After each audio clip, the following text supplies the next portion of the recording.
So hello class, I'm your teacher Samia Siddiqui and today we will learn about what is noun. Okay? आज हम लोग noun को पूरे अच्छे तरीके से समझेंगे कि noun क्या होता है. So let's start.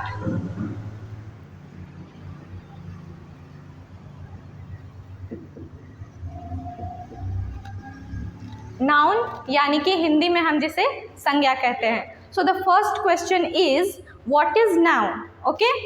The first question is what is noun? So the noun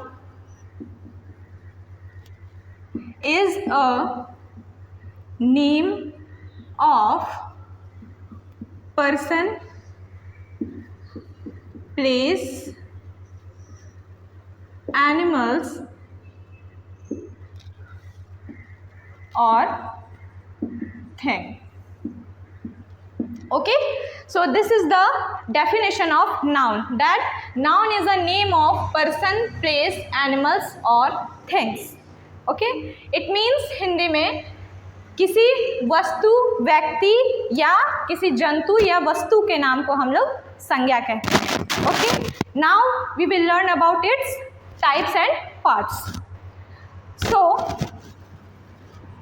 types of noun यानी कि संज्ञा के प्रकार. So are you ready? Okay, any doubt about it? So number one is proper noun. It means व्यक्तिवाचक संज्ञा.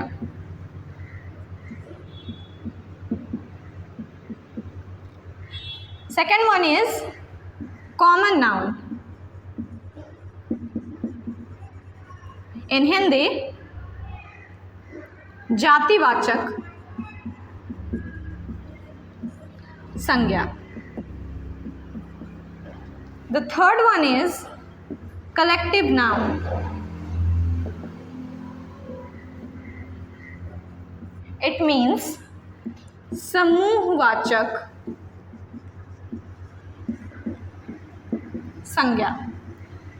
The fourth is abstract noun. It means abstract noun means भाववाचक संज्ञा.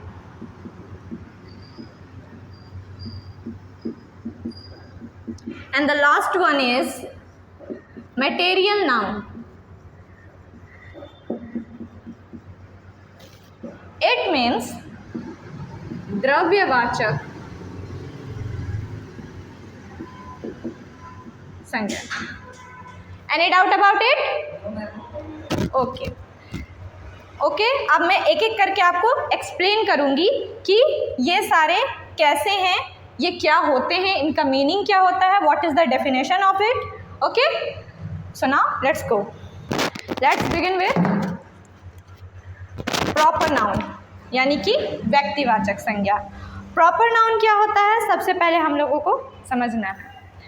Proper noun ये होता है कि जब सिंपली किसी भी वस्तु का नाम, किसी भी व्यक्ति का नाम, किसी जंतु का नाम जब हमारे सेंटेंस में आता है तो वो हमारा हो जाता है proper noun.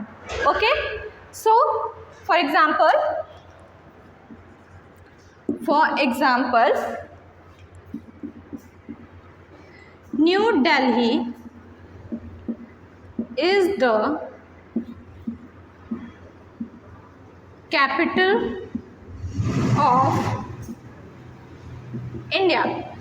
So in this sentence हम लोग देखेंगे कि प्रॉपर नाउन क्या होता है. फर्स्ट मैंने जिस तरीके से बताया, प्रॉपर नाउन का मतलब किसी चीज़ का नाम. ओके, सो जैसे कि न्यू दिल्ली ये प्रॉपर नाउन हो जाएगा हमारा, और इंडिया ये भी हमारा प्रॉपर नाउन हो जाएगा. ओके, एक और एग्जांपल देखते हैं.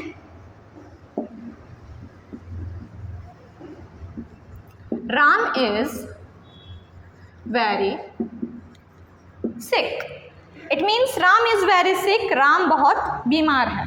तो इसमें अगर हम अपना नाउन ढूंढें तो Ram is the proper noun. Any doubt? Okay, then the second one, जैसे कि मैंने कहा था the second type of noun is common noun.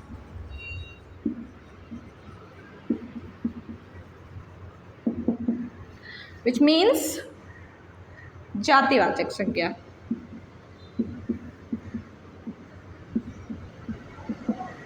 Is it clear? Okay, let's see with example. ठीक है, सो अगर हमें किसी चीज़ से कॉमन नाउन निकालना होता है, कॉमन नाउन का मतलब क्या होता है? जातिवाचक, यानी कि जब किसी जाति का बोध हो रहा हो। ओके, जब किसी जाति का बोध हो रहा हो तो वहाँ पर कॉमन नाउन होते हैं। For example teacher, teacher is a common noun. क्यों?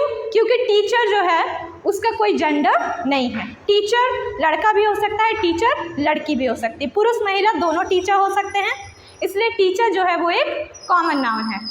और जैसे कि डॉक्टर, डॉक्टर कॉमन नाउन है। क्यों? क्योंकि डॉक्टर लड़का भी हो सकते हैं, डॉक्टर लड़कियां भी हो सकती हैं।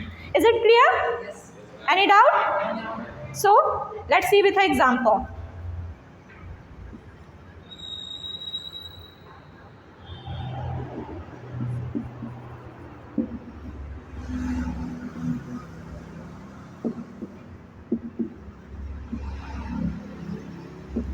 This doctor is so good, यानी कि यह डॉक्टर बहुत अच्छे। तो यहाँ पर हमें ये तो नहीं बताया जा रहा है कि वो डॉक्टर एक मेल है और एक फीमेल। ठीक है, तो यहाँ पर डॉक्टर हमारा हो जाएगा it's the common noun. Okay, और एक और एग्जांपल देख लेते हैं।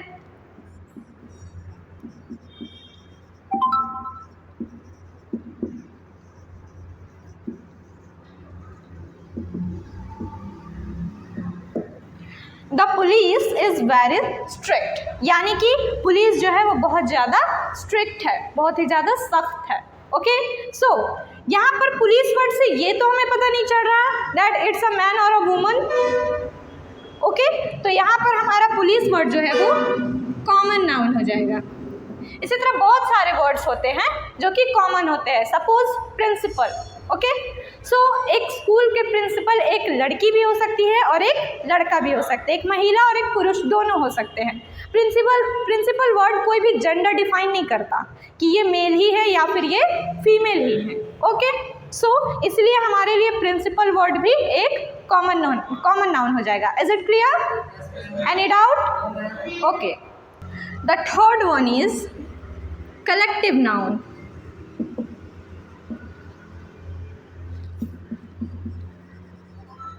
यानी समूहवाचक, समूहवाचक संज्ञा। अब इसके हिंदी मीनिंग से आप लोगों को ये पता चल रहा होगा कि समूह यानी कि एक से ज़्यादा लोग, कलेक्टिव यानी कि एक से ज़्यादा लोग।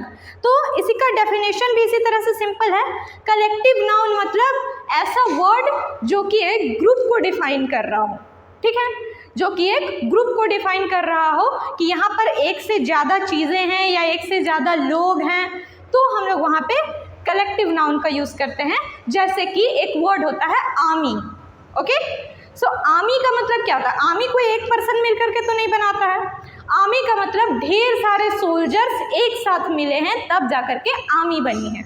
Okay, so army is a collective noun. और क्या हो सकता है? क्राउड। फॉर एग्जाम्पल क्राउड का यानी भीड़। तो भीड़ एक इंसान से तो नहीं होती, भीड़ का मतलब वहाँ पे एक से ज़्यादा लोग हैं, तो वहाँ पे भीड़ हुई है, क्राउड हुआ है। So that's a collective noun. Let's see with example.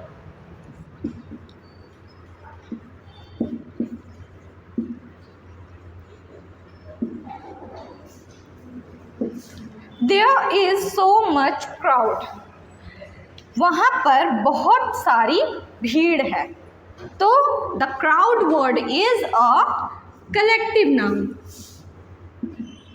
Is it clear? The next,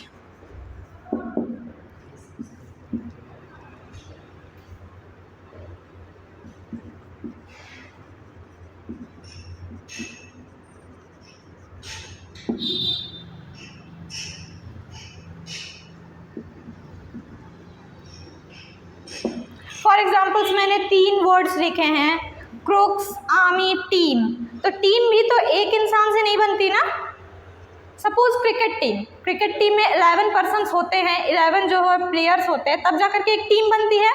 so the team word is also a collective noun, the army word is also a collective noun, the bunch word is also a collective noun. Is it clear? Any doubt? Okay, then next one. So the next one is abstract noun.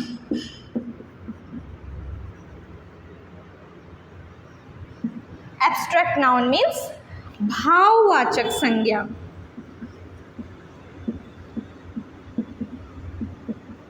Abstract noun means भाववाचक संज्ञा।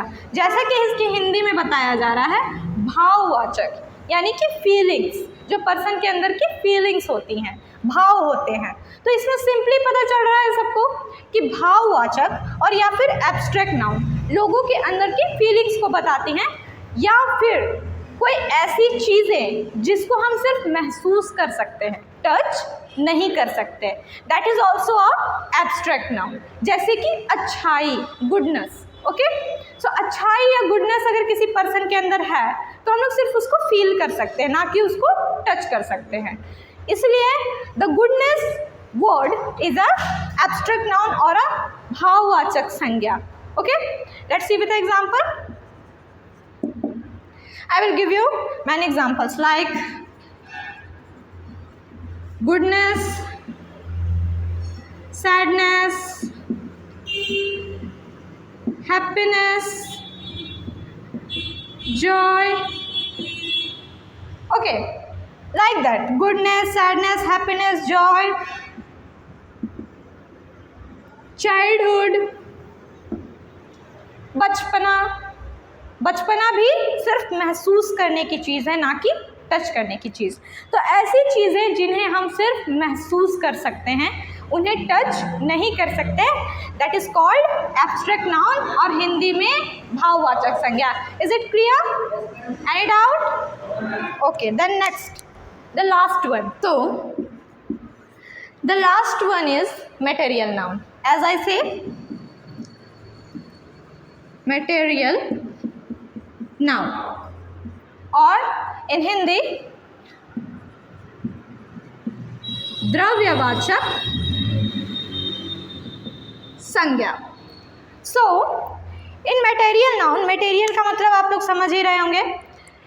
इन material noun इसका मतलब ये होता है कि कोई ऐसी चीज़ जिससे कि कोई वस्तु बनती है, या फिर कोई ऐसी चीज़ जो हमें प्रकृति के द्वारा सीधे प्राप्त होती है, उसे हम लोग मटेरियल नाउन कहते हैं।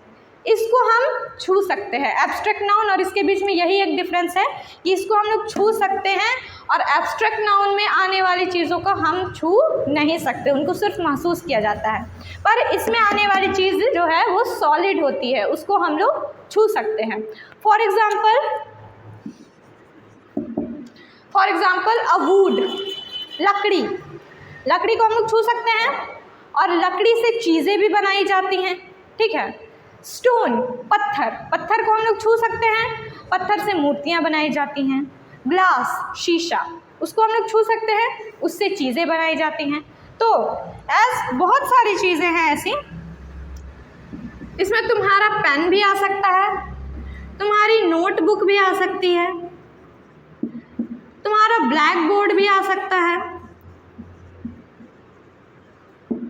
ये मार्कर जिसे मैंने टच किया है, हर चीज़ जिसे हम टच कर सकते हैं या फिर जो एक सॉलिड होती है, वो एक मटेरियल नाउन होती है। Is it clear?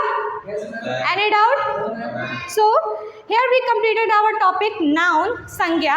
I hope कि आप लोगों को समझ में आया हो, और नेक्स्ट वीडियो में हम फिर मिलेंगे एक नए टॉपिक के साथ। Thank you so much.